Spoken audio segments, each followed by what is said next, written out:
Class में सबसे पहले आपको ये अपडेट करें कि बायलॉज के खिलाफ हाउसिंग कॉलोनीज अब नहीं बनेगी। बायलॉज की खिलाफवर्जी करके कॉलोनीज बनाने वाले डेवलपर्स का किबला दुरुस्त करने की मनसूबाबंदी तैयार। हुकूमत ने निजी हाउसिंग कॉलोनीज की मंजूरी के लिए नई हिकमत अमली बना ली। हाउसिंग कॉलोनी की मंजूरी के लिए फाइल अब ई खिदमत मरकज पर जमा होगी। फैसलाबाद डेवलपमेंट अथॉरिटी से यह खबर है, बायलॉज के खिलाफ हाउसिंग कॉलोनीज नहीं बनेगी। बाय लॉस की खिलाफवर्जी करके कॉलोनीज बनाने वाले डेवलपर्स का किबला दुरुस्त करने के लिए मनसूबाबंदी तैयार कर ली गई। हुकूमत ने निजी हाउसिंग कॉलोनीज की मंजूरी की नई हिकमत अमली बना ली। हाउसिंग कॉलोनी की मंजूरी के लिए फाइल अब ई खिदमत मरकज पर जमा होगी। बाय लॉस की खिलाफवर्जी करने वाले हाउसिंग कॉलोनीज पर इस हवाले से अब फुल स्टॉप लगेगा। इसी पर बात करेंगे रमजान मिर्जा से। बिल्कुल एफडीए की जानिब से हुकूमत पंजाब की काविशों से फैसलाबाद एफडीए में जो बदउनवानी है उसका तो खात्मा किया ही जा रहा है, बल्कि इसके साथ साथ जो डेवलपर्स हैं उनको भी बाय लॉज के हवाले से जो है वो बरामद करना ही पड़ेगा, क्योंकि फैसलाबाद में 302 कॉलोनीज गैर कानूनी हैं और वहाँ पर बाय लॉज की वायलेशन जो है वो धड़ल्ले से जारी है। अब जो है वो ई खिदमत मरकज़ पर वो तमाम फाइल्स जहाँ पर कॉलोनीज की अप्रूवल लेनी होगी वहाँ पर सबमिट होंगी और चेकलिस्ट भी वहाँ पर ही होगी। और डेवलपर्स का और फैसलाबाद एफडीए का जो क्लर्क्स का बाहमी राब्ता और ताल्लुक था, जो जिस वजह से फैसलाबाद में कई कॉलोनी जो थी वो मावराए कानून बनती गई, उनको पर भी काबू पाया जा सकेगा। और इस हवाले से तमाम तर फाइल्स जो हैं वो मैनुअल जमा नहीं होगी। एफडीए की वो तमाम फाइल्स जो कि अप्रूवल के हवाले से होंगी अब उन्हें ई खिदमत मरकज़ की तरफ जो है वो रुख करना पड़ेगा। काउंटर अलग से कायम किया गया है, वहीं पर जो है वो फाइल जमा होंगी और वहीं पर ये सारा मामला जो है वो देखा जाएगा। इस बात को भी यकीनी बनाया जाएगा कि कोई भी कॉलोनी जो है वो बायलॉज के खिलाफ जो है वो ना बने और जो वहाँ पर इन्वेस्टर्स हैं और खसूसन जो घर खरीदने वाले लोग हैं उनको इस हवाले से खासा फायदा होने वाला है। ठीक है रमजान मिर्जा, आपने अपडेट किया, शुक्रिया आपका। जनरल अस्पताल हसीब शहीद कॉलोनी में सीनियर डॉक्टर तैनात, मशीनरी की कमी पूरी ना हुई। डेंटल यूनिट ना, कार्डिक मशीनरी, गायनाकोलॉजिस्ट, सर्जन और एनेस्थीसिया डॉक्टर ऑपरेशन थिएटर के मुंतजिर, 8 स्पेशलिस्ट फायदा ना दे सके। मरीज दीगर अस्पतालों का रुख करने पर मजबूर हैं। जनरल अस्पताल हसीब शहीद कॉलोनी में सीनियर डॉक्टर्स की तैनाती के हवाले से आपको बताएं, इसी पर असदार हुसैन से बात करेंगे। असदार बताइएगा, कौन कौन से शोबे के डॉक्टर शामिल हैं मगर मशीनरी नहीं मिल रही, वजह क्या है? हुकूमत पंजाब की जानिब से जनरल अस्पताल हसीब शहीद कॉलोनी का जो शोबा बैरूनी मरीज़ है यहाँ पर इसे फंक्शनल कर दिया गया और उसके साथ साथ 9 स्पेशलिस्ट डॉक्टर भी तैनात किए गए, मगर हुकूमत जो है मशीनरी देना शायद भूल चुकी है। और ऐसे में 9 स्पेशलिस्ट डॉक्टर जिन्हें माहाना तकरीबन 13 लाख रुपए जो तनख्वाहें अदा की जा रही हैं, इसका न सिर्फ हुकूमती खजाने को जो है नुकसान पहुँच रहा है, दूसरी जानिब जो यहाँ पे मरीज इलाज मुआवजे के लिए आ रहे हैं उन्हें बेहतर इलाज के लिए जो है मुख्तलिफ अमराज के टेस्ट करवाने के लिए अलाइड या DHQ समेत दीगर जो अस्पताल हैं वहाँ का रुख करना पड़ रहा है। हमारे साथ DMS एडमिन डॉक्टर नसीम अजमत साहब मौजूद हैं, उनसे जानते हैं कि क्या कहेंगे। नसीम अब्बास साहब, सर क्या कहेंगे? बिस्मिल्लाहिर्रहमानिर्रहीम। जैसा कि ये हॉस्पिटल जो है वो स्टार्ट हुआ है, OPD हमारी फंक्शनल है, तो हमारे पास 9 के करीब कंसल्टेंट हैं। OPD की हद तक तो काम सारा चल रहा है, वो कर रहे हैं, लेकिन जो प्रोसीजरल काम है वो अभी स्टार्ट नहीं हुए। लेकिन उसके लिए हम गवर्नमेंट से विद इन कॉन्टैक्ट हैं, इंशाल्लाह जल्द ही जो है ना वो काम भी कंप्लीट कर लिया जाएगा। फंड्स भी साथ साथ रिलीज़ हो रहे हैं, अभी 50 करोड़ जो है वो इसका मंजूर हुआ है। लेट्स सी कि इंशाल्लाह जल्द ही जो है ना वो ये प्रोसीजरल काम भी शुरू हो और सारी सहूलियात जो हैं वो आम तक पहुँचाई जाएँ। हुकूमत के साथ जो है वो राब्ते में है कि यहाँ पे तमाम मशीनरी जो है वो फराम की जाए, जो कि यहाँ पे कंसल्टेंट डॉक्टर तैनात हैं उनसे मुतल्लिका, ताकि यहाँ पे आने वाले जो मरीज़ हैं उन्हें मुकम्मल इलाज की सहूलियात फराम की जा सके। जी असदार हुसैन, आपने अपडेट किया, शुक्रिया आपका। सिटी 41 की खबर पर एक्शन ना हो ऐसा मुमकिन नहीं। टोबा टेक्सिंग में DHQ अस्पताल में 2 रोज कबल टोकन सेंटर में AC बंद होने का मसला उठाया गया तो इंतजामिया ने न सिर्फ AC ठीक कर दिए बल्कि 16 नए पंखे भी लगा दिए गए। सिटी 41 पर खबर नशर हुई और इंतजामिया की जानिब से उस पर फौरन अमल किया गया। इसी पर बात करेंगे, हमारे साथ शाहिद महमूद मौजूद है। जी शाहिद। जी बिल्कुल, अगर बात की जाए सिटी 41 कोई मसला उठाए हल ना हो तो ऐसा मुमकिन नहीं है। टोबा टेक्सिंग DHQ हॉस्पिटल की अगर बात की जाए, यहाँ पे टोकन सेंटर में जो है तमाम पंखे जो है वो मौजूद नहीं थे और AC जो ख़राब थे जिसका 2 दिन पहले जो है मसला उठाया, इंतजामिया जागी फौरी तौर पर नए जो है 16 पंखे लगा दिए गए और एसी तमाम ठीक कर दिए गए और एक जो ख़राब है उसको ठीक किया जा रहा है। शहरी इस पे क्या कहते हैं उनसे जानते हैं, उनसे बात भी करते हैं। आप बताइएगा क्या कहना चाहेंगे, तमाम जो पंखे और एसी ठीक कर दिए गए? जी, सबसे पहले 41 जो है उसको सलाम पेश करता हूँ जी। उसके बाद एक हफ़्ता पहले तकरीबन मैं इधर आया था तो ना कोई पंखा चल रहा था ना कोई एसी ऑन था। तो अब माशाल्लाह अल्हम्दुलिल्लाह ये आप लोगों के तामन की वजह से, आप लोगों की कोशिश की वजह से अब तमाम एसी चल रहे हैं। एक एसी जो है उसके यानी कि ख़राब है वो ठीक हो जाएगा इंशाल्लाह। तो हमारी आप लोगों के साथ दुआएं हैं, अल्लाह ताला आपको खुश रखे, आपको सलामत रखे। और अल्हम्दुलिल्लाह अभी सारे पंखे भी चल रहे हैं, माहौल भी बहुत बेहतरीन है और गर्मी भी नहीं है। जी बिल्कुल, इस तरह इनकी बात भी सुनी। कुछ और भी शहरी मौजूद है मेरे साथ, उनसे बात करें। आप भाई बताइएगा, क्योंकि एसी ख़राब थे, गर्मी थी, लेकिन अब यहाँ पे खड़ने को भी जी चाहता है, लोग भी यहाँ पे बैठे हैं, क्या कहेंगे इस मामले पर? जी, पहले बहुत ज़्यादा गर्मी थी, लोग बहुत ज़्यादा तंग थे, यहाँ बहुत ज़्यादा पसीना आ जाता था उनको, लेकिन अब पंखे चल रहे हैं, लोग आराम से आते हैं, आराम से बैठ भी जाते हैं। तो इस बारे में यानी कि इनका हुकूमत का बहुत ज़्यादा शुक्रिया है इन लोगों का जिन्होंने बहुत ज़्यादा काम किया। जी बिल्कुल, इनकी बात भी सुनी और अब आपको दिखा भी सकें कि 16 पंखे जो है छत पे लगाए गए हैं और इसके साथ साथ जो पोल है उसके साथ भी अब लगाए गए हैं, वो चल पड़े हैं, जिसके बाद आवाम भी अब सुकून के साथ यहाँ पे बैठी हुई नज़र आ रही है। और इसके अलावा अगर एसी की बात की जाए, जो विंडो एसी थे वो तमाम के तमाम उस दिन बंद थे। अब जो है अगर बात की जाए तकरीबन 7 जो है वो चल पड़े हैं, जिसकी वजह से लोग भी यहाँ पे अब आ रहे हैं, सुकून के साथ जो है वक्त भी गुजार रहे हैं। अभी तक अगर अपनी सूरत हाल बताई जाए, आज कुछ भी पसीना नहीं है, कुछ भी नहीं है, क्योंकि सुकून है यहाँ पे अब। और यही तमाम सूरत हाल नज़र आ रही है और लोग जो है यही कहते हुए नज़र आ रहे हैं कि सिटी 41 इस तरह के जो है मामूली मसाइल जो है वो उठाता है, जिसके बाद इंतजामिया को जाग आती है और ये तमाम मसाइल जो है हल होते हैं। और इसी तरह के जो है मसाइल माजी में भी उठाए जा रहे थे और लोगों का ये कहना है कि ये सिटी न्यूज़ नेटवर्क जो है सिटी 41 फैसलाबाद डिवीज़न का चैनल, जो आवाम का चैनल है और आवाम के मसाइल उजागर करने में पेश आपने अपडेट किया, शुक्रिया आपका।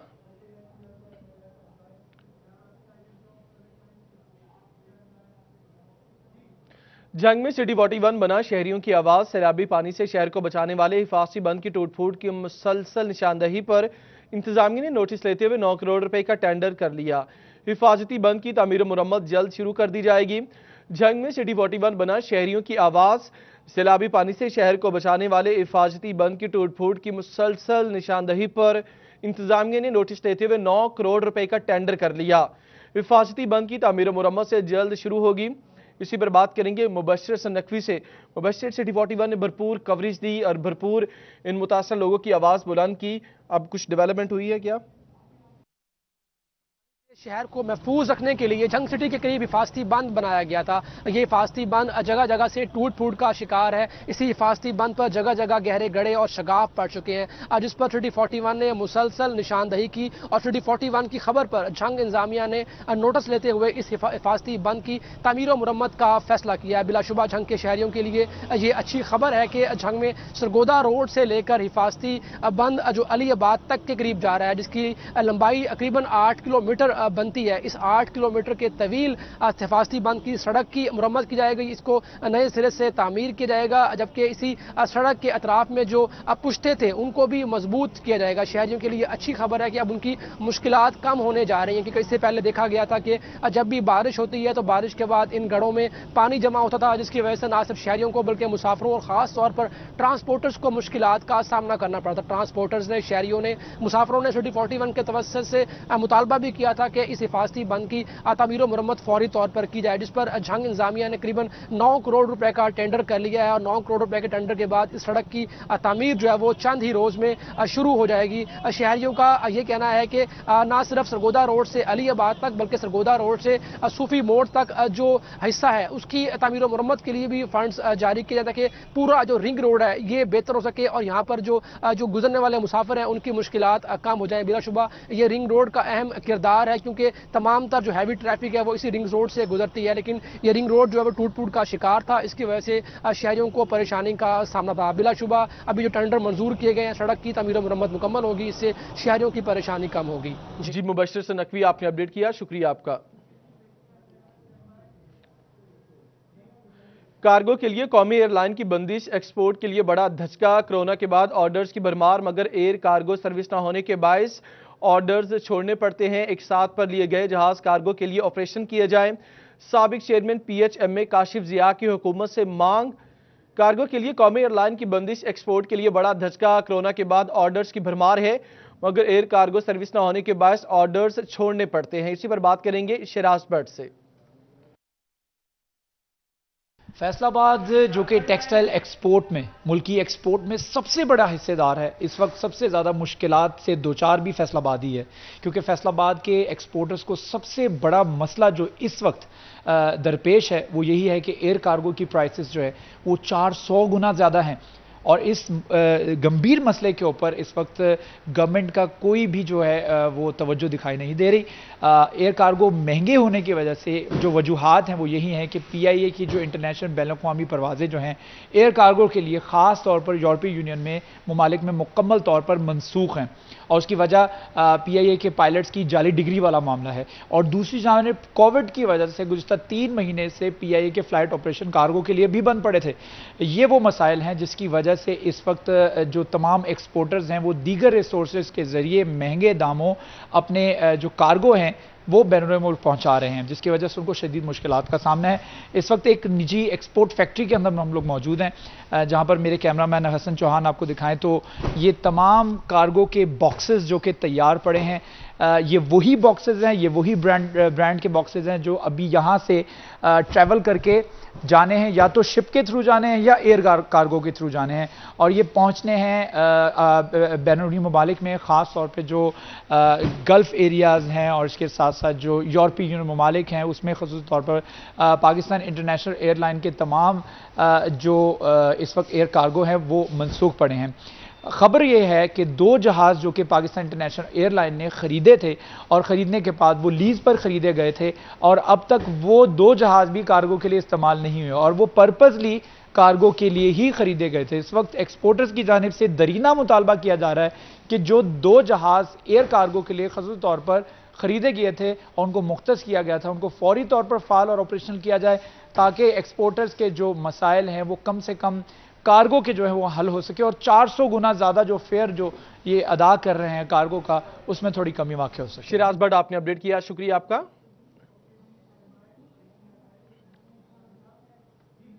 अभी आपको ये बताएं कि चोरों और डाकुओं का शहरियों के साथ साथ पुलिस पर भी हादसा। फैसलाबाद गुलशन टाउन में DIG जेल के ऑफिस सुपरिटेंडेंट के घर चोरी, पुलिस साथी को भी इंसाफ न दे सकी। 3 रोज के बाद भी मुकदमा दर्ज ना हुआ। फरजाना सदीक हमारे साथ मौजूद है। जी फरजाना, मुकदमा दर्ज क्यों ना हो पाया?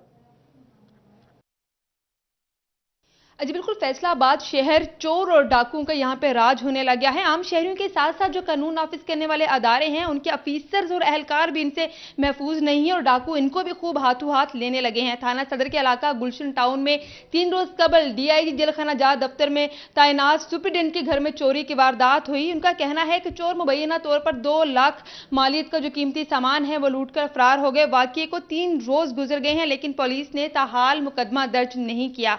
इस पर बात करते हैं मुतासरा अफीसर मोहम्मद रियाज से। सर कहिएगा, वाकये को भी 3 रोज हो गए हैं, पुलिस ने अब तक क्या कार्रवाई की है? ये 3 रोज पहले रात को ना जे मेरे घर में वो चोर दाखिल हुए हैं, तो वो मेरा कीमती सामान लेकर चले गए हैं, तो रिपोर्ट मैंने दर्ज करवा दी है। तो मुझे उम्मीद है कि इंशाल्लाह आज जो मेरी FI वो दर्ज हो जाएगी। तो उन्होंने वादा किया मुझे आज से, तो मेरी आला खाम से अपील है कि जल्द अज जल्द मुझे इंसाफ दिलाया जाए और मेरा सामान वापस कराया जाए।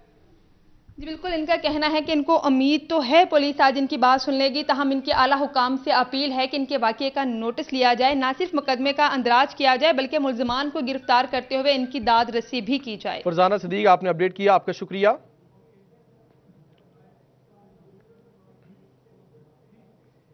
अदालत की तलबी पर भी पुलिस अफसरान का अदालत में पेश ना होना मामूल बन गया। फैसलाबाद में अफसरान की पकड़। SHO मदीना टाउन राय आफ्ताब और SHO खुरलेवाला मोहसिन मुनीर बसरा के खिलाफ अदालती हुक्म अदूली का मुकदमा दर्ज। दोनों केसेस पर आज फिर समाअत होगी। राना जाहिद नज़ीर मजीद बताएंगे। जी बिल्कुल, अदालत की जानिब से पुलिस अफसरान को तलब करना और उसके बाद पुलिस अफसरान की जानिब से अदालती हुक्म अदूली करना जो है वो मामूल बनता जा रहा है। 2 SHOs हैं फैसलाबाद के जिनको अदालत की जानिब से बार बार तलब किया जाता है, लेकिन वो अदालत में पेश नहीं होते, जिसके बाद उनके खिलाफ मुकदमा दर्ज करने के अहकाम जारी किए जाते हैं। इस हवाले से अगर हम बात करें SHO खुड़ेवाला मोहसिन मुनीर बसरा, तो उनको एडिशनल सेशन जज राना शौकत अली की जानिब से केस में अदालत में जो है रिकॉर्ड पेश ना करने की वजह से अदालत में तलब किया, लेकिन वो अदालती हुक्म अदुल्ली के अदालत के तलब करने के बावजूद अदालत में पेश नहीं हुए। अदालत की जानिब से उन्हें वक्त दिया गया, लेकिन वो अपने मुकर्ररा वक्त के बावजूद अदालत में पेश नहीं हुए, जिस पर एडिशनल सेशन जज जड़ावाला राना शौकत अली की जानिब से SP जड़ावाला को मोहसिन मुनीर बसरा के खिलाफ मुकदमा दर्ज करने के अहकाम जारी किए गए थे। आज उस केस पर दोबारा समाअत होगी और इस केस पर एडिशनल सेशन जज राना शौकत अली जो है इस केस पर दोबारा समाअत करेंगे। इसी हवाले से अगर हम बात करें फैसलाबाद की, तो शहजाद अहमद हैं एडिशनल सेशन जज, उनकी जानिब से SHO मदीना टाउन को अदालत में तलब किया। पहले हकनवाज ASI है उसको तलब किया, लेकिन उनकी जानिब से ना तो रिकॉर्ड पेश किया गया, ना ही वो खुद अदालत में पेश हुए, जिसके बाद अदालत की जानिब से ASI तफ्तीशी अफसर की बजाय SHO को अदालत में तलब किया गया, लेकिन SHO जो है वो मौसूफ अदालत में उन्होंने भी पेश होना मुनासिब नहीं समझा, जिसके बाद अदालत की जानिब से CPA फैसलाबाद को यह अहकाम जारी किए गए कि मौसूफ के खिलाफ मुकदमा दर्ज करके जो है वो FIR की कापी अदालत में भिजवाई जाए। उस केस पर भी जो है वो आज से एडिशनल सेशन जज शहजाद अहमद जो है वो समाअत करेंगे। पुलिस अफसरान की जानिब से अदालती अहकाम की हुक्मदुली करना जो है वो मामूल बनता जा रहा है। इस हवाले से IG पंजाब और आला अफसरान RP फैसलाबाद CP फैसलाबाद की जानिब से जितनी भी मीटिंग्स क्राइम मीटिंग्स का इनेकाद किया जाता है, उसमें बार बार अफसरान को ये वाज़ेह अहकाम जारी किए जाते हैं कि अदालती अहकाम की हुक्मदुली ना की जाए। अदालत जब तलब करे तो तमाम अफसरान को चाहिए कि वो फौरी तौर पर अदालत में पेश हो और अदालती अहकामात पर अमल दरामद कुछ है वो यकीनी बनाया जाए, लेकिन इसके बावजूद पुलिस अफसरान की जानिब से ये मामूल बनता जा रहा है। ठीक है ज़ाहिर नज़ीर, आपने अपडेट किया, शुक्रिया आपका।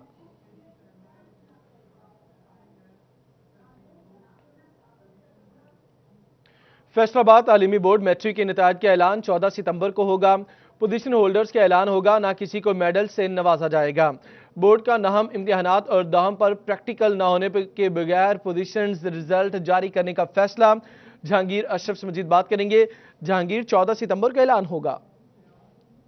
जी, हर साल जब रिजल्ट का ऐलान किया जाता है तो ऐसे तलबा और तालबात जो कि पढ़ाई में आगे आगे होते हैं और अपने स्कूल्स में निकल कर आगे पूरे ज़िला में पहली पोजीशन या दूसरी पोजीशन या तीसरी पोजीशन की जंग लड़ रहे होते हैं और इस उम्मीद पर बैठे हैं कि उनका रिजल्ट आएगा तो उनकी पोजीशन आएगी, लेकिन उन तमाम तलबा और तालबात की जो उम्मीदें हैं उन पर पानी फिर गया है, क्योंकि रवां साल मैट्रिक का जो रिजल्ट अनाउंस किया जाएगा उसमें किसी भी तालिबे इल्म को कोई पोजीशन नहीं दी जाएगी, ना ही रिजल्ट के हवाले से कोई तकरीब मुनक्किद होगी जिसमें उनको मेडल से नवाजा जाए। इस हवाले से हुकूमत की तरफ से जो ऐलान किया गया था कि कोरोना वायरस लॉकडाउन के बायस प्रैक्टिकल इम्तहानात नहीं लिए गए मैट्रिक के, और इसका जो रिजल्ट है वो 14 सितंबर को हुकूमत उसका ऐलान करने जा रही है और तमाम तालिमी बोर्ड जो हैं उनकी तरफ से कहा गया है कि वो 14 सितंबर को दिन 10 बजे मैट्रिक के नताइज का ऐलान करेंगे। लेकिन अलमिया यह है कि ऐसे तलबा और तालबात जो कि इस उम्मीद पर बैठे थे कि उनके एग्जाम बहुत अच्छे हुए हैं, उन्हें बहुत ही शानदार पेपर अपने अटेम्प्ट किए हैं और वो किसी पोजीशन की उम्मीद लगाए बैठे थे, लेकिन अब उनकी तमाम उम्मीदें जो हैं वो दम तोड़ चुके हैं, क्योंकि तालीमी बोर्ड की तरफ से मैट्रिक के किसी भी तालिबे इल्म को कोई पोजीशन नहीं दी जाएगी। तमाम तलबा को ऑनलाइन रिजल्ट जारी किया जाएगा, वो अपना अपना रोल नंबर देखकर ही इंटरनेट पर वेबसाइट पर या बजरिया SMS अपना रिजल्ट मालूम कर सकेंगे, लेकिन ना तो कोई तकरीब होगी इन तलबा और तालबात के एजाज में जो सबसे हाई अचीवर्स होंगे, और ना ही उनको मेडल्स पहनाए जाएंगे, और ना ही उनकी पोजीशन के हवाले से कोई इनामात खसूसी तौर पर उनको दिए जाएंगे। इस हवाले से तालीमी बोर्ड हुकाम से जब बात हुई तो उनका कहना था कि चूंकि बहुत सारे ऐसे बच्चे होते हैं जिनकी 9th में सप्ली और उसको साथ ही एग्जाम उन्होंने देना होता है और उसके साथ साथ प्रैक्टिकल इम्तहानात भी होते हैं मैट्रिक का हिस्सा, तो रवां साल चूंकि कोरोना वायरस के बायस इम्तहानात तो हो चुके थे लेकिन प्रैक्टिकल होना भी बाकी थे और जमात महम के इम्तहानात नहीं हुए थे, तो ऐसे तलबा और तालबात जो कि कंबाइंड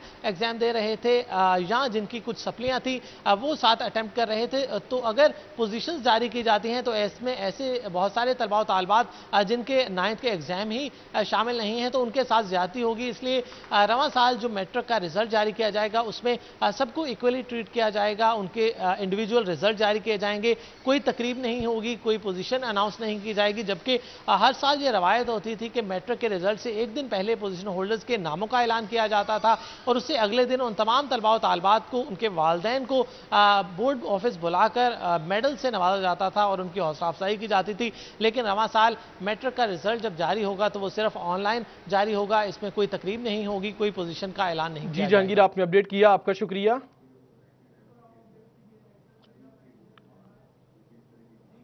अभी आपको फैसलाबाद से बताएं कि मारूफ फिल्म स्टार मीरा ने स्टेज इंडस्ट्री को ज्वाइन कर लिया। जुमे के दिन सेल्फी क्वीन के नाम से ड्रामा परफॉर्म करेंगी। मीरा की स्टेज पर अदाकारी देखने के लिए शहरियों की बेताबी बढ़ गई। अदाकारा और कंट्रोवर्सी क्वीन का फैसलाबाद के सबीना थिएटर में परफॉर्म करने का फैसला। स्टेज इंडस्ट्री को ज्वाइन करने पर मीरा के फैंस अब इनको एक नए चेहरे में देखेंगे। सिनेमा थिएटर के डायरेक्टर शहबाज रशीद का कहना था कि मीरा जी सबीना थिएटर में ड्रामा सेल्फी क्वीन के नाम से परफॉर्म करेंगी। शहरियों की जानिब से भरपूर रिस्पांस आ रहा है। जुमा से इंशाअल्लाह ताला सबीना थिएटर में मीरा जो है फिल्म स्टार वो परफॉर्म करेंगी। ड्रामा मुनफरद तो देखें जैसे मीरा ही है, यही मुनफरद चीज़ है कि स्टेज के लिहाज से। शहरियों का कहना था कि मीरा को स्टेज पर परफॉर्म करते देखने के लिए जुमे के दिन के इंतजार में हैं। कैमरामैन वहीद महमूद के साथ हनान बुखारी, फैसलाबाद। ब्रेक के बाद वापस आएंगे। कान की चांदी हो गई, जितना मर्जी चाहें टैक्स दे दें। पीआरए का सेल्स टैक्स की मॉनिटरिंग के लिए गुज़श्ता दौरे हुकूमत में बनाया जाने वाला सेल्स टैक्स की मॉनिटरिंग का ऑनलाइन सिस्टम गुज़श्ता 9 महीनों से बंद पड़ा है। फैसलाबाद में इस ऑनलाइन सिस्टम के तहत 42 रेस्टोरेंट्स रजिस्टर्ड किए गए थे। होटल मालिकान की चांदी होगी, जितना मर्जी चाहें टैक्स दे दें। पीआरए का होटल्स के सेल्स टैक्स की मॉनिटरिंग का ऑनलाइन सिस्टम बंद। इसी पर मजीद बात करेंगे उमैर अजमत से। जी, होटल मालिकान की चांदी हो चुकी है कि पंजाब रेवेन्यू अथॉरिटी की जानिब से जो होटल मालिकान खरीदारों से 16% सेल्स टैक्स वसूल करते हैं, उसकी मॉनिटरिंग के लिए गुज़श्ता दौरे हुकूमत में रेस्टोरेंट इनवाइस मैनेजमेंट सिस्टम बनाया गया था। ताहम मौजूदा हुकूमत की जानिब से 9 महीने कबल ऐलान किया गया कि वो एक नया सिस्टम बनाने जा रही है, जिसके बाइस रेस्टोरेंट इनवाइस मैनेजमेंट सिस्टम को बंद कर दिया गया, जिसके बाइस होटल मालिकान से टैक्स वसूलियों की मॉनिटरिंग के लिए कोई भी निज़ाम जो है वो हुकूमत के पास मौजूद न रहा।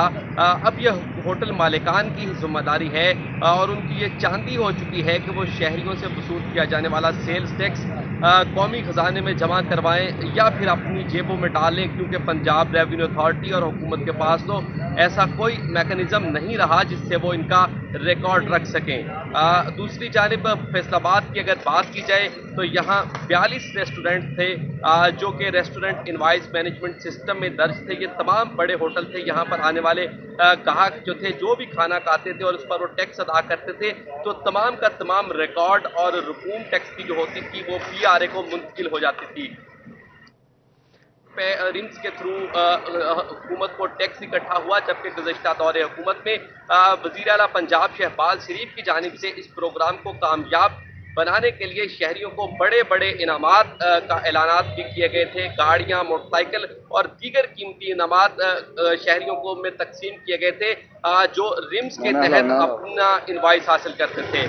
ताहम अभी गुज़श्ता 8-9 महीनों से जो रिम्स का निज़ाम है वो बंद पड़ा है और पीआरए के पास होटलों के जो सेल्स टैक्स है। ठीक है उमैर, आपने अपडेट किया, आपका शुक्रिया।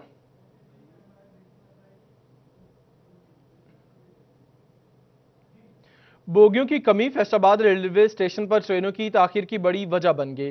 स्टेशन पर इजाफी बोगी न होने से संगीन सूरत हाल। हेडक्वार्टर्स रेलवे पंजाब के दूसरे बड़े स्टेशन को एक भी इजाफी बोगी फ्राहम न कर सका। अवैस अली हमारे साथ मौजूद हैं। अवैस अली, इस हवाले से किन मसाइल का सामना है?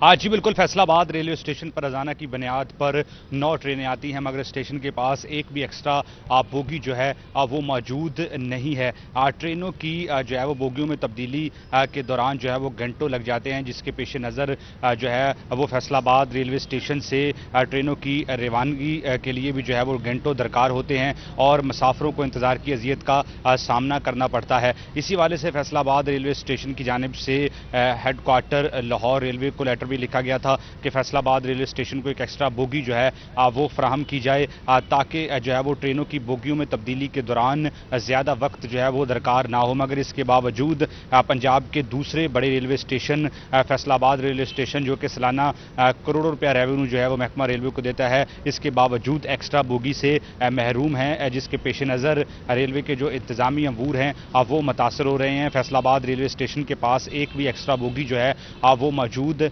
नहीं है। अगर extra bogie Faisalabad railway station के पास मौजूद हो तो ट्रेनों की जो है बोगियों की जो तब्दीली है उस अमल में जो है वो आसानी होगी और घंटों जो है वो ट्रेनों की बोगियों की तब्दीली के लिए दरकार नहीं होंगे और मुसाफिरों को जो है वो इंतजार की अजियत का सामना नहीं करना पड़ेगा। मगर इसके बावजूद जो है वो फैसलाबाद रेलवे स्टेशन के मसाइल को नज़रअंदाज किया जा रहा है और अरसा दराज से फैसलाबाद रेलवे स्टेशन को एक्स्ट्रा बोगी जो है वो फराहम नहीं की जा रही, जिसके पेश नज़र मुसाफिरों को पहले ही जो है वो घंटों ट्रेनं का इंतज़ार करना पड़ता है। स्टेशन पर ट्रेनें आने के बाद उनकी जो बोगियों की तब्दीली का अमल है उस पर घंटों लग जाते हैं और इस तरह मुसाफिरों को जो है वो 10-10, 12-12 घंटे इंतज़ार की अजियत का सामना करना पड़ता है। इसके बावजूद महकमा रेलवे की जानिब से जो है फैसलाबाद रेलवे स्टेशन को एक्स्ट्रा बोगी फराहम नहीं की जा रही और स्टेशन के मसाइल को नज़रअंदाज किया जा रहा है, जो कि महकमा रेलवे की कारकर्दगी पर सवालात उठाता है। ठीक है वैसे आपने अपडेट किया, शुक्रिया आपका।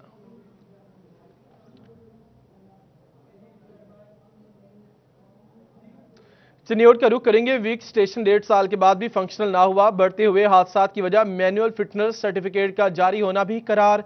शहरियों का हुकूमत से विक स्टेशन महीने में 30 दिन फंक्शनल रखने का मुतालिबा। बाबर मुनीर मजीद बताएंगे। चिन्योट में बनाया जाने वाला विक्स स्टेशन 1.5 साल बाद भी फाल नहीं हो सका है और जिससे बढ़ते हुए हादसात की एक बड़ी वजह सामने आई है कि गाड़ियों का मैनुअल सर्टिफिकेट जो है वो जारी होना जो है वो ज़राए के मुताबिक बताया गया कि गाड़ियों को मैनुअल सर्टिफिकेट जो है वो जारी हो रहे हैं, जिस वजह से जो विक्स स्टेशन बनाया गया था वो जो ख्वाब देखा गया था कि विक्स स्टेशन में गाड़ियों की इंस्पेक्शन होगी, सस्पेंशन होगी, ब्रेक, धुआं और दीगर जो इंस्ट्रूमेंट हैं उनका जायजा लिया जाएगा और जब गाड़ी इस काबल होगी कि वो रोड पर दौड़ सके तो उसके बाद उन्हें फिटनेस सर्टिफिकेट जारी किया जाएगा और फिर गाड़ियां रोड पर दौड़ सकेंगी। अब देखा गया कि 1000-2000 रुपये देके जो अफसरान है उनकी मिली भगत के साथ बाहर से ही मैनुअल सर्टिफिकेट जो है वो बनवाया जाता है, जिससे खटारा गाड़ियां भी रोड पर लाई जाती हैं जो बड़े हादसात का सबब बनती है। शहरी मौजूद उनसे बात करते हैं। मोहतरम क्या कहेंगे, विक्स स्टेशन फाल नहीं हुआ? सर ये विक्स स्टेशन 1 साल पहले आर्टिस्ट सेक्रेटरी वगैरह डीसी वगैरह ने हमारे साथ एक मीटिंग की थी तो उन्होंने कहा था कि ये विक्स स्टेशन पे अपनी गाड़ियाँ चेक करवाएं, कंप्यूटराइज सर्टिफिकेट लें। लेकिन जब हमने उनसे डील की कि चलें सर हम करवाते हैं, आप अपनी टीम खड़ी करें। टीम इधर आई, डीसी साहब ने कहा कि मंथ में 1 हफ़्ता बैठेगी। चलें पहले मंथ में 1 हफ़्ता बैठती रही है लेकिन बाद में वो भी ख़त्म हो गया। अब 1 साल से हम देख रहे हैं कि ये चीज़ बंद है। ऐसे है कि जो आगे सर्टिफिकेट कंप्यूटराइज मिलता था, इधर से गाड़ी आती थी पूरा मैनुअल तरीके से चेक होती थी, सब कुछ होता था तो एक कंप्यूटराइज सर्टिफिकेट मिलता था। अब ऐसे है कि हम पूछते हैं लोगों से सर्टिफिकेट है पर सबसे हाथ का लिखा हुआ मैनुअल है, किसी के पास कंप्यूटराइज नहीं है। किसी को हम पूछ लें कि भाई आपने ये कहाँ से लिया, जी ऑफिस से लिया। जब हम इधर ऑफिस आते हैं अक्सर चेक करने के लिए, हम सेक्रेटरी हैं ट्रांसपोर्ट के, तो इधर आते हैं चेक करने के लिए, इधर कुछ भी नहीं होता। तो इस लिहाज से गाड़ियों के हादसात बढ़ रहे हैं। आगे कुछ कमी आई थी, काफ़ी कमी आई थी जब ये चेक करने लग गए थे। गाड़ियाँ जो कमज़ोर होती थी हम उनको बोलते थे काम करवाएं, लेकिन जब इन्होंने फिर ऐसे ही शुरू किया ये ऑफिस दोबारा बंद है। इसको लिहाजा हमारी डीसी साहब से रिक्वेस्ट है, पर्सनली रिक्वेस्ट है, आवाम की जानों की हिफाजत करवाएं। वैसे आप हमें कहते हैं कि गाड़ी को यूं करवाएं, गाड़ी को यूं करवाएं, गाड़ी को बचाएं, लेकिन जब आपने हमें एक अदारा दिया है उसको चेक करने के लिए, आप तो हमारी सपोर्ट करें ना, हमें भी पता चले कि गाड़ी ठीक जा रही है। जी, एक तरफ बढ़ते हुए रोड हादसात की वजह से शहरी परेशान है, वहीं दूसरी जानिब जो ड्राइवर हजरात हैं और गाड़ी मालकान हैं वो भी खासे परेशान नजर आते हैं और उनका कहना है कि फिटनेस सर्टिफिकेट के लिए जो बनाया जाने वाला विक्स स्टेशन था वो गैर फाल हुआ पड़ा है, उसे जो है वो जल्द से जल्द फाल किया जाए। और इस दूसरी तरफ सेक्रेटरी आरटीए की जानिब से ये भी कहा गया है कि बाबर मुनीर आपने अपडेट किया, शुक्रिया आपका।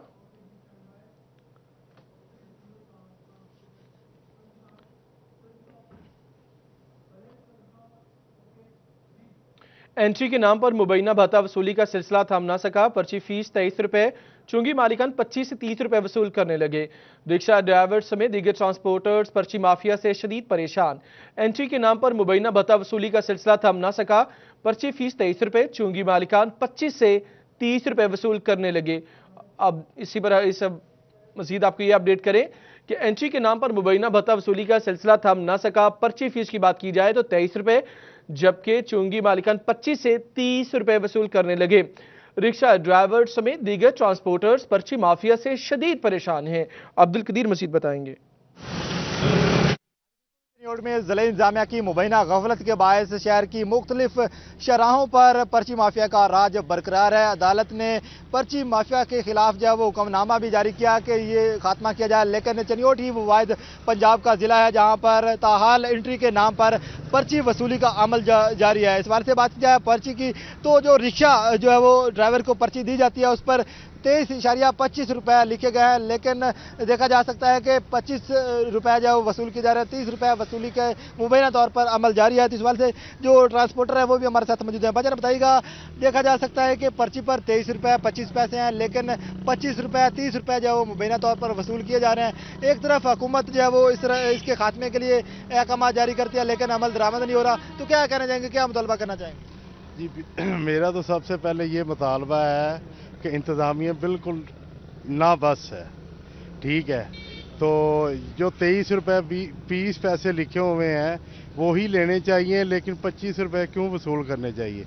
जैसे पहले 25 रुपये पर्ची थी वैगन की, 35 रुपये कर दी, 35 से अब 40 रुपये कर दी, लेकिन पूरे पंजाब में कहीं पर्ची नहीं है, ठीक है।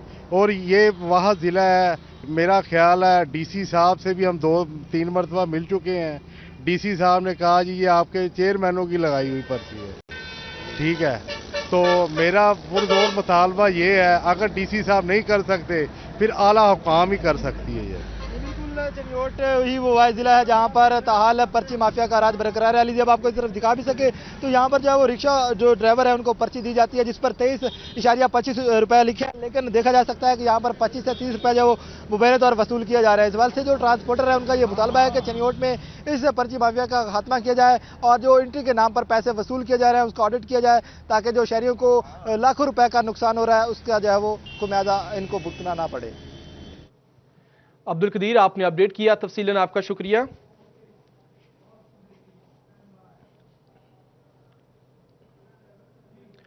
पाकिस्तान मुस्लिम लीग नवाज के सदर और कायदे हिज़्ब इख्तिलाफ शहबाज शरीफ ने अदालत में बयान दिया कि जनाब से माजरत खा हूं, ट्रैफिक के बायस ताखीर हो गई। शहबाज शरीफ का अदालत के रूबरू कहना था कि अल्लाह के फजलो करम से 10 साल में कौम के अरबों रुपए बचाए, बिला खौफो तरदीद 10 साल में बड़े शिफाफ तरीके से काम किया। कायदे हिज़्ब इख्तिलाफ ने कहा कि मुल्क और इस सूबे पंजाब की एक एक पाइप बचाने की कोशिश की, मेरे खिलाफ ये केस बनाया जा रहा है। मुझे और मेरे भाई नवाज शरीफ को अरबों रुपए का नुकसान पहुंचा, हमारे बच्चों के कारोबार के हमारे फैसलों की वजह से फायदा नहीं, उल्टा नुकसान हुआ। मैं कई मिसालें दे सकता हूं, यहां गन्ने की कीमतों की एक और मिसाल दे रहा हूं। कायदे हिज़्ब इख्तिलाफ शहबाज शरीफ का अदालत के रूबरू कहना था कि सिंध हुकूमत ने गन्ने की कीमत 180 रुपए फी मन मुकर्रर की, जो यकायक 165 रुपए मन हो गई। सिंध हाईकोर्ट ने 160 रुपए गन्ने की कीमत मुकर्रर की और 12 रुपए सब्सिडी दी गई।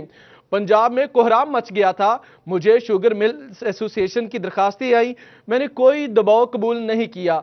पंजाब में गन्ने की कीमत कम की और ना ही सब्सिडी दी। शहबाज शरीफ का कहना था कि मेरे इस एक फैसले से मेरे खानदान की शुगर मिल्स को भी नुकसान पहुंचा। इस फैसले से मेरे खानदान की मिल्स को 1 अरब का नुकसान हुआ। मेरे बेटे सलमान शहबाज की मिल को 46 करोड़ रुपए और भाइयों के बच्चों की मिल्स को 42 करोड़ का नुकसान हुआ। मैंने अपने खानदान का मफाद मद्देनजर नहीं रखा, यह हकीर खिदमत इस खताकार ने की। मैंने यह फैसला अपने बच्चों के फायदे के खिलाफ किया। पाकिस्तान शुगर मिल्स एसोसिएशन की तरफ से शदीद दबाव के बावजूद मैंने गन्ने की कीमत 180 रुपए से 160 करने से इनकार किया और कौमी खजाने से 1 रुपया सब्सिडी के तौर पर नहीं दिया। मैंने अपने फर्ज के तकाजों से कहीं बढ़कर पंजाब की आवाम को फायदा पहुंचाया, पंजाब की आवाम का पैसा बचाया। शहबाज शरीफ ने कहा कि मुझ पर मनी लॉन्ड्रिंग का केस बना दिया गया। अगर ये मेरी बेनामी जायदादें होती तो क्या मैं उनको नुकसान पहुंचाता? अल्लाह सुभान व तआला को हाजिर नासिर जानकर कहता हूं कि कभी करप्शन नहीं की, एक भी ऐसा फैसला नहीं किया जिससे खानदान के कारोबार को कोई फायदा हुआ हो।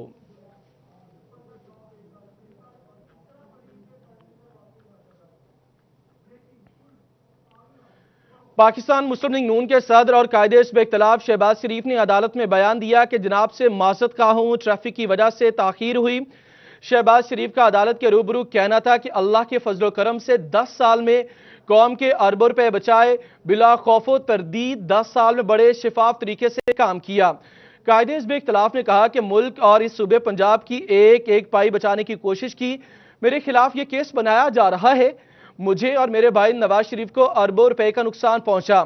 हमारे बच्चों के कारोबार को हमारे फैसलों की वजह से फायदा नहीं, उल्टा नुकसान हुआ। मैं कई मिसालें दे सकता हूं। यहां गन्ने की कीमतों की एक मिसाल दे रहा हूं। कायदे हिज़्ब इख्तिलाफ शहबाज शरीफ ने अदालत के रूबरू कहा कि सिंध हुकूमत ने गन्ने की कीमत 180 रुपए फी मन मुकर्रर की, जो यकायक 165 रुपए मन हो गई।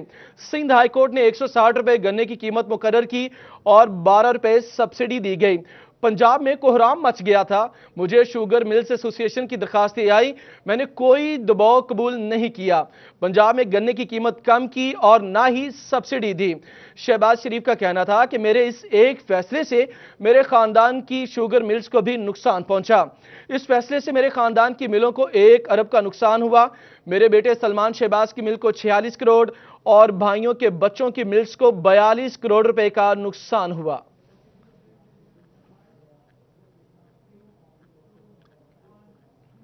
को अपडेट करेंगे। डेंगू के खिलाफ हुकूमती हिदायत पर महकमा सेहत चनियोट इंतजामिया मुतहर्रिक district health officer doctor Shahzad Khalil इंसदाद डेंगू मुहिम के तहत मैदान में आ गए। डेंगू बुखार से मुतालिक शहरियों की आगाही के लिए खत्म नबूवत चौक में पंफलेट तकसीम किए और इस मौके पर आगाही लेक्चर भी दिया गया।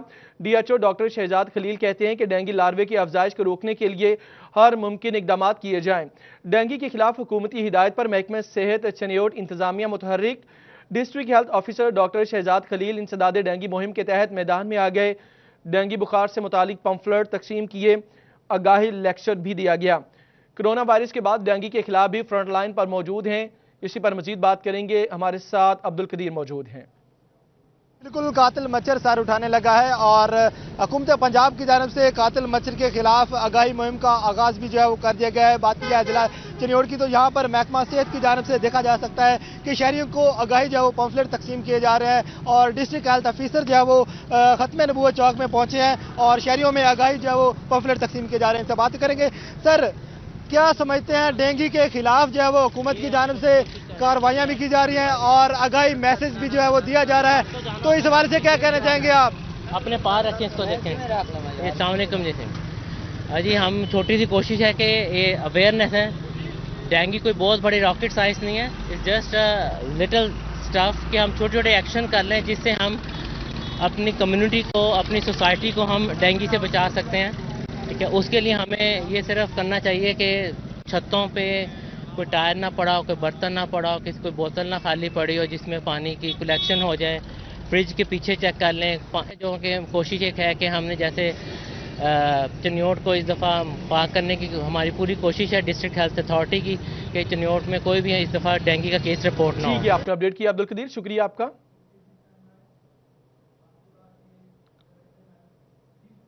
DC चनियोट मोहम्मद रियाज की ज़रिए सदारत हेल्थ काउंसिल का इजलास हुआ जिसमें DHQ अस्पताल के लिए बिजली की एक्सप्रेस लाइन के लिए कमरा बनाने की मंजूरी समेत मुख्तलिफ स्कीमों की मंजूरी दी गई। ब्यूरो चीफ चनियोट राना आजनूर मौजूद हैं। जी आसर अपडेट कीजिए। बिल्कुल, डिस्ट्रिक्ट हेल्थ काउंसिल चनियोट का इजलास हुआ। डिप्टी कमिश्नर चनियोट मोहम्मद रियाज ने सदारत की इस मौके पर हेल्थ काउंसिल के रुकन चौधरी मसूद इकबाल समेत CO हेल्थ, DHO समेत MS DHQ और दीगर अफसरान भी मौजूद थे और इस इजलास में डिप्टी कमिश्नर को मुख्तलिफ स्कीमों की मंजूरी के लिए दरख्वास्त की, जिस पर बताया गया कि DHQ अस्पताल चनियोट में बिजली की फराहमी को यकीनी बनाने के लिए एक्सप्रेस लाइन बिछाई गई, इस पर जिसके लिए एक अलग से कमरा दरकार जिसकी मंजूरी दे दी गई। साथ साथ ये बताया गया कि DHQ अस्पताल चनियोट के लिए 5 नए डेटा इंटीग्रेटर जो है दरकार है, जिस पर मंजूरी दे दी गई, जबकि 10 पहले से मौजूद हैं और उनकी मुद्दत भी बढ़ा दी गई। इसको बताया गया कि DHQ अस्पताल चनियोट के लिए मजीद काम किए जा रहे हैं। DC ने कहा कि तमाम अफसरान जो हैं वो इस बात को यकीनी बनाएं कि अब वो लोगों को सेहत की सहूलत उनका इंतजामिया कोशिश करेगी कि हर लिहाज से ताउन करें। उनका कि इसलिए ज़रूरी है कि अफसरान जो हैं वो भी काम करें और इस बात को यकीनी बनाएं कि DHQ समेत तमाम जो मराकज़ हैं सेहत के वहाँ को चेक किया जाए और कोशिश की जाए कि वहाँ जितने लोग भी आते हैं उन्हें तमाम सहूलियत दी जाए। उनका कोशिश की जाएगी जितनी भी सहूलियात हैं मिलती रहें ताकि आम आदमी को फायदा हो सके। ठीक है आसिर, आपने अपडेट किया, शुक्रिया आपका।